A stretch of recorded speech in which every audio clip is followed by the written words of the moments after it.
All right. Hi, guys. How you doing? Joseph Phillips here, Clearwater BioAcoustic.com. I'm going to kind of show you exactly what we do, this science. It's called human bioacoustic biology, and we really try to do a good job of helping people get to their root issue.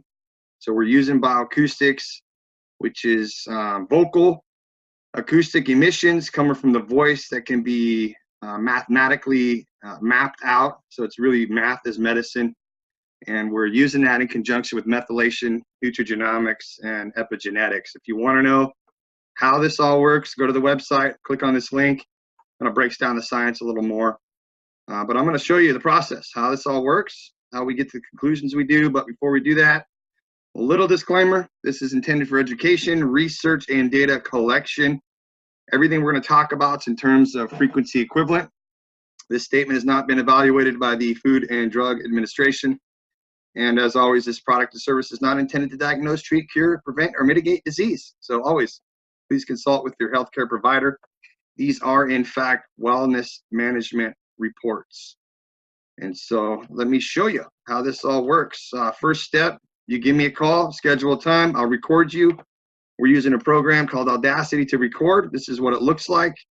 We then take that recording, plug it into a program called Abacus, which converts it from a musical tone into a numerical mathematical frequency matrix that can be then analyzed. And so these things have been databased over the course of the last 20, 30 years as to what these frequencies can represent.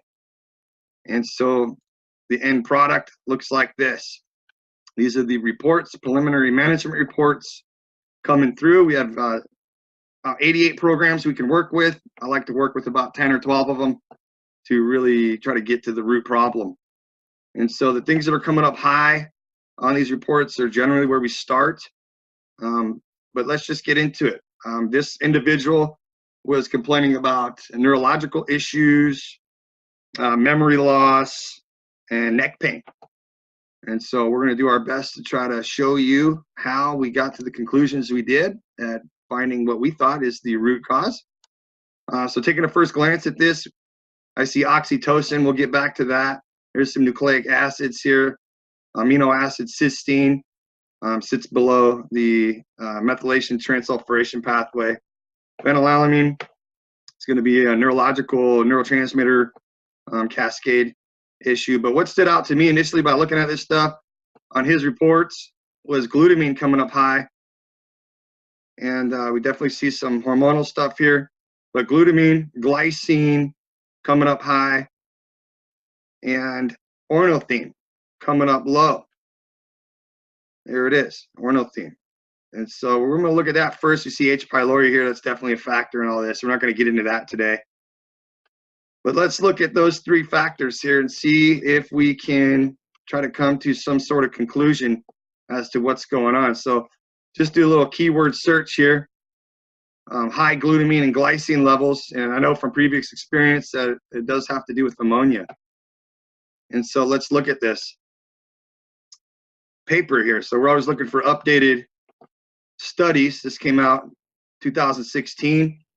And we see that high glycine and glutamine has to do with liver function, hepatic encephalopathy, right? I can't even pronounce half this stuff. Don't need to. What is it? It's a neuropsychiatric disorder caused by liver dysfunction. Has to do with ammonia. Can lead to alterations in amino acid homeostasis. Glutamine and glycine are both ammonogenic amino acids that are increased in liver failure. And we know that ornithine, according to this research, has been shown to reduce ammonia levels in liver failure by modulating glutamine levels. And so right off the bat, we see glutamine and glycine again coming up high and ornithine coming up low.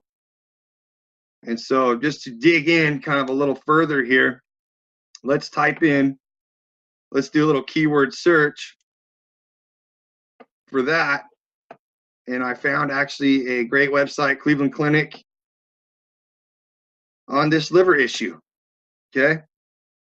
So just kind of get right into it.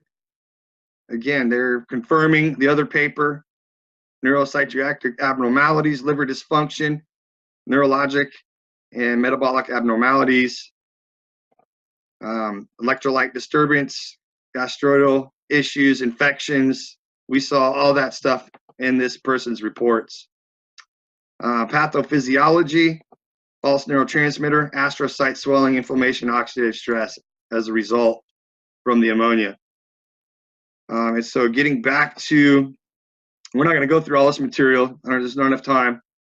Try to keep this to 4 minutes. How does oxytocin have to play with what I just described to you?